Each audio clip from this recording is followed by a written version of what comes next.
호중은 지방대 정기과를 졸업한 후 3년간 공무원 시험 준비에 매달렸다. 하지만 번번이 실패로 돌아가며 좌절감을 아는 채 취업 준비를 시작했고 어느덧 1년이라는 시간이 흘렀다. 호중의 삶은 어머니의 빈자리가 남긴 깊은 공허감으로부터 출발했다. 12살이 되던 해 교통사고로 어머니를 잃은 그는 너무 일찍 세상의 냉혹함을 마주해야 했다. 따뜻한 손길로 머리를 쓰다듬고 고민을 들어줄 사람이 없는 현실은 사춘기 소년에게 너무나도 버거운 짐이었다. 그 무렵 호중은 친구 집에 자주 놀러 갔다. 친구의 어머니, 그녀는 소년 호중에게는 잃어버린 따뜻함과 안정감을 연상시키는 존재였다. 그녀의 웃음에는 어머니의 잔상이 서려 있었고 그녀의 다정한 한마디는 차갑게 얼어붙은 그의 마음을 조금씩 녹여주었다. 14살의 호중은 그녀를 단순히 어른으로 바라보는 것을 넘어섰다. 그의 마음 한구석에서 서서히 피어오른 감정은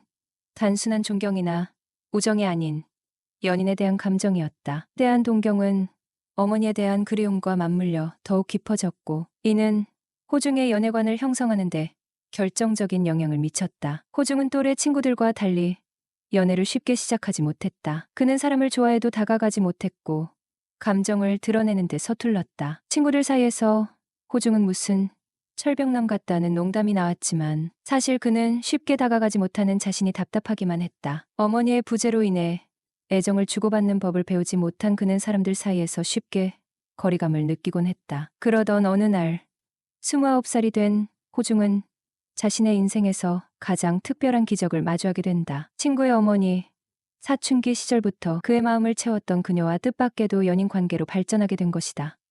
어릴 때부터 한 동네 친구인 호중과 민철은 친형제처럼 지내왔다. 서로의 집을 자신의 집처럼 오가며 지냈던 그들은 초등학교부터 대학까지 같은 학교를 다녔고 군대도 비슷한 시기에 다녀와 복학한 터라 거의 붙어 다녔다. 민철아, 그거 어디 있냐? 뜬금없이 그게 뭔데?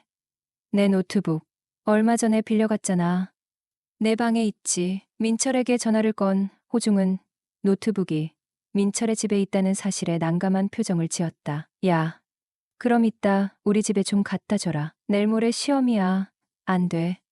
나 오늘 학과 애들이랑 경주에 가야 해. 경주에 간다는 소리에 호중의 눈이 커졌다. 2박 3일 후에나 갖다 줄 수 있을 거다.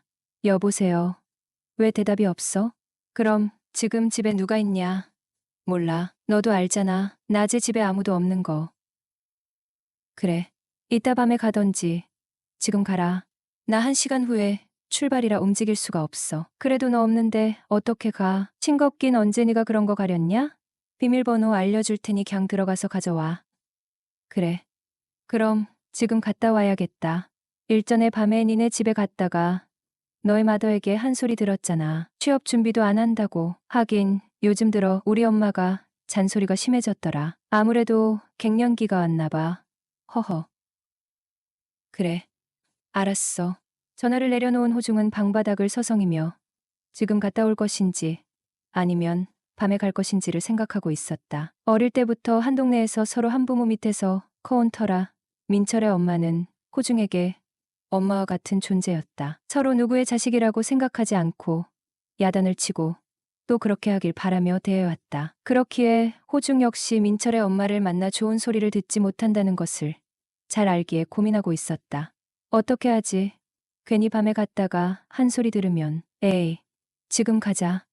한 소리를 듣기보다는 민철의 모친이 없을 때 갔다 오는 게 속이 편한 호중은 민철의 집으로 향했다. 똑같이 달 동네에 살았건만 민철의 모친은 무슨 일을 했는지 이제는 제법 번듯하게 살아가고 있었고 호중은 그런 민철의 집이 부럽기만 했다. 민철이 알려준 비밀번호를 누르고 아파트 문을 열고 들어서서는 그대로 민철의 방으로 들어가 책장 위에 놓여진 노트북을 찾았다. 여기 있었네. 노트북을 찾은 호중은 뒤걸음질 치듯 민철의 침대에 걸터 앉아 천천히 몸을 뒤로 젖히고 있었다. 야, 침대 새로 샀나 보네. 호중은 민철의 푹신한 매트리스에 들어 눕자 너무 편안해 잠이 절로 왔다. 눈꺼풀이 무거워지며 그렇게 잠이 들고 말았다.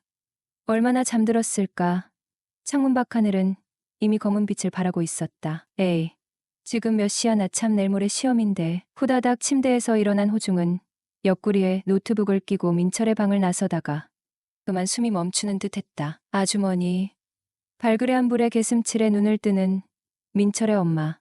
미숙은 호중을 바라보고 있었다. 어머, 이게 누구야? 호중이 와 있었네. 안 그래도 현관에 처음 보는 신발이 있길래 뭔가 했네. 미숙은 혀를 차며 거실 앉은 뱅이 테이블에 턱을 괴며 혼술을 하고 있었다. 얼마나 마셨는지 미숙은 연신 고개를 떨구고 있었다. 미숙의 그런 모습에 또 만나지 말아야 할 사람을 만나 놀란 호중의 숨은 이미 턱까지 올라와 있는 상태였다. 그는 그대로 서서 미숙을 바라보고 있었다. 앉아 지붕 내려앉지 않으니까 너도 마실래? 한쪽 팔에 얼굴을 지탱하며 미숙은 서 있는 호중을 올려다보고 있었다. 멀뚱하게 서 있는 호중의 머릿속은 복잡하기만 했다. 벌쭘하게 미숙의 앞에 다가선 호중은 머리를 긁으며 앉았다. 그는 미숙을 바라보았다. 저기 아줌마. 응, 왜? 너도 술 마실 줄 알잖아. 한잔 할래? 단숨에 술잔을 비우는 미숙은 호중에게 잔을 채워 건네주었다. 너 술 마실 줄 아니? 호호호호, 내가 취했나 봐. 우리 민철이하고 친구인데 내가 무지 많이 취했나 보다. 너한테 술이나 권하고 니네 아빠가 알면 날 욕하겠다. 호호. 넌 언제 취직하냐? 우리 민철이는 답사다. 뭐다 하며 취직할 생각을 안 하니 원. 한다고 나름 열심히 면접 보러 당기는데 쉽지 않네요. 미숙은 그런 호중을 물끄러미 바라보고 있었다. 호중의 이야기를 듣고 있던 미숙은 양손으로 테이블을 잡으며 일어서려 했다. 그러나 균형을 잃었는지 그대로 옆으로 쓰러졌다. 용수철이 튕겨오르듯이 호중은 몸을 날려 머머진 미숙을 등 뒤에서 손을 앞으로 넣어 일으켜 세웠다. 괜찮으세요, 아줌마? 손을 허공에 저으며 미숙은 괜찮다. 아프지 않다라는 말을 연신해댔다. 미숙을 일으켜 세운 호중은 미숙의 팔에 팔짱을 끼고 그녀를 바라보았다. 술에 취한 미숙은 중심을 잡으려고 했지만 연신 비틀거리며 앞으로 한 걸음 한 걸음 발을 옮기고 있었다. 손을 내저으며 미숙은 됐다라는 말을 했지만 호중은 그녀를 안방 앞까지 부축하였다. 정말 괜찮으세요? 고개만 끄덕이며 미숙은 그대로 방문을 열고 안으로 사라졌다. 미숙이 방문을 닫자 호중은 미숙에게서 싫은 소리를 듣지 않아서 그런지 안도의 한숨을 내쉴 수가 있었다. 휴, 10년 감수했네. 긴장을 해서 그런지 호중의 이마엔 굵은 땀방울이 맺혀 있었고 그는 손으로 땀을 닦다가 테이블 위에 올려진 술병을 보고 놀랐다. 야, 이건 비싼 건데. 술병을 쳐다보고는 안방문을 쳐다보는 호중은 뚜껑이 열린 술병에 코를 대고 향을 맡아보고는 회심의 미소를 띄웠다. 야, 냄새 죽인다. 술잔에 술을 채우고는 혀를 길게 매밀어 술을 혀끝에 대보는 호중은 감격에 찬 표정을 지었다. 잔을 채우며 향을 맡아보며 홀짝홀짝 술을 비우던 호중은 연신 감격의 표정을 짓고 있었다. 얼마를 마셨을까? 호중이 취기가 오를 때쯤 다시 한번 놀라 숨이 딱 걸리고 말았다. 향을 음미하며 술잔을 반쯤 꺾을 때쯤 안방문이 슬그머니 열리며 미숙이 나오고 있었다. 단지 미숙이 나와서 놀란 것이 아니라 미숙의 차림에 호중은 더 놀랐다. 아래의 실크로 된 홈드레스 검은 원피스를 입은 미숙은 호중이 없다고 생각하는지 그 차림으로 화장실로 들어서고 있었다. 잠시 후 컥컥거리며 미숙이 토하는 소리가 들렸다. 연속적으로 캑캑거리는 소리와 물이 내려가는 소리가 들리다가 갑자기 조용해지고 호중의 모든 신경은 화장실로 쏠렸다. 한참을 귀를 기울여 보았지만 고요함만 찾아오고 호중은 반쯤 열려진 목욕탕으로 몸을 옮겼고 안을 빼꼼히 쳐다보던 호중이 쏜살같이 목욕탕 안으로 들어갔다. 괜찮으세요, 아줌마? 변기를 부여잡은 채 소리도 없이 헛구역질을 하는 미숙은 연신 팔을 등 뒤로 돌려 자신의 등을 두드리는 흉내를 내고 있었다. 호중은 그 모습이 어떤 의미인지 알아채고 미숙의 등을 두드렸다. 아줌마, 괜찮아요? 으억, 으억. 침만 연신 뱉어내는 미숙이 짜증이 나는지 호중에게 한 소리를 했다. 뭔 사내 놈이 힘이 없어. 좀 세게 두드려봐. 얼마를 토했는지. 속이 빈 미숙은 연신 헛구역질만 하고 있었고 변기를 붙잡고 쪼그려 앉아있는 미숙을 위해서 호중은 물끄러미 내려다보았다. 고개를 까닥까닥 움직일 때마다 점점 더 가까워지는 느낌에 호중의 마음은 더 싱숭생숭해졌다. 한참을 그렇게 앉아있던 미숙이 변기를 잡고 일어섰고 얼굴은 온통 침과 눈물로 범벅이 되어 있었다. 재빨리 호중은 수건거리에 걸린 수건을 잡아채서는 미숙에게 건네주고는 손살같이 거실로 나와 술병이 있는 자리에 와 앉았다. 한참 후 세안을 했는지 깨끗해진 얼굴로 나타나는 미숙은 멋쩍어서 그런지 고개를 숙이고 앉아있는 호중을 바라보았다. 술 더 있어? 네, 조금요. 미숙의 옷차림 때문에 호중은 고개도 들지 못한 채 기어들어가는 목소리로 대답했다. 젖은 타올을 어깨에 두른 채 미숙은 호중의 맞은편에 앉아 술잔에 술을 따르고 있었고 호중은 그런 미숙을 바라보았다. 또 마시게요. 괜찮으세요? 무슨 일이 있으신 거예요? 너희 아빠는 뭐 하시니? 미숙은 단번에 술을 입에 털어놓고는 갑자기 호중의 아빠 이야기를 꺼내며 느닷없는 질문에 호중은 대답을 뜸들이며 했다. 아빠요? 장사하시잖아요. 그렇지. 그래 맞아 나도 네 아빠 쫓아다니며 장사나 배울 걸 그랬어. 더러운 세상. 미숙의 넋두리에 호중은 고개를 들어 미숙을 바라보았다. 세상 참 더러워. 남자들이 뭔데 지까지게 뭔데. 어머니. 진짜 무슨 일 있으신 거 아니에요? 나 관뒀다 아니 잘렸다. 무슨. 호중은 바로 이해하지 못했다. 남자들이란 하나같이 니놈이나 우리 아들놈이나 다 마찬가지겠지. 미숙의 넋두리는 계속해서 이어졌고 반쯤 남은 술병이 다 비워질 때까지 이어졌다.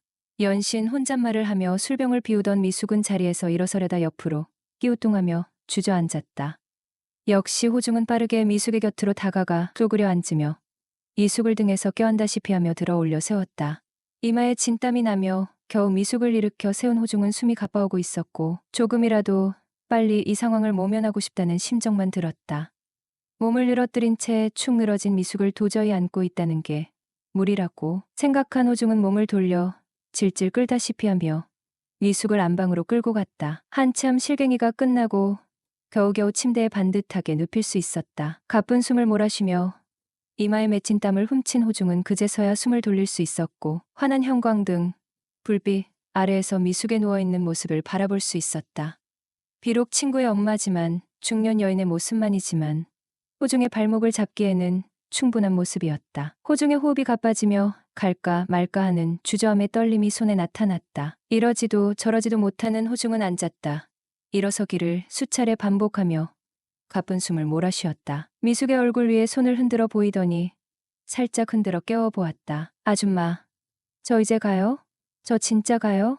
혼자 계셔도 괜찮으시겠어요? 호중은 미숙이 반응이 없자 술에 완전히 잠들었다고 판단하고 있었고 순간 가슴이 무척 떨리며 마른 침을 삼켰다. 본능에서 다시 이성으로 돌아온 호중의 머릿속은 실타래가 엉키듯 복잡했다. 내가 왜 이러지? 대체 친구 엄마한테 제 정신이 돌아왔다. 발소리를 죽여가며 방을 나서려는 호중의 등 뒤로 미숙은 좀 전보다 차분한 목소리로 호중을 불렀다. 호중아, 호중아, 가지마 아줌마 혼자 있기 싫어. 아무런 말도 못한 채 호중은 방문 손잡이를 잡고 얼어붙은 듯 서 있었다.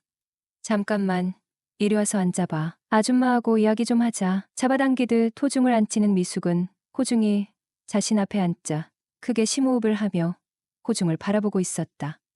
호중아, 너 이건 좀 아니잖니? 고개를 떨군 채 호중은 말이 없었다. 죄송해요.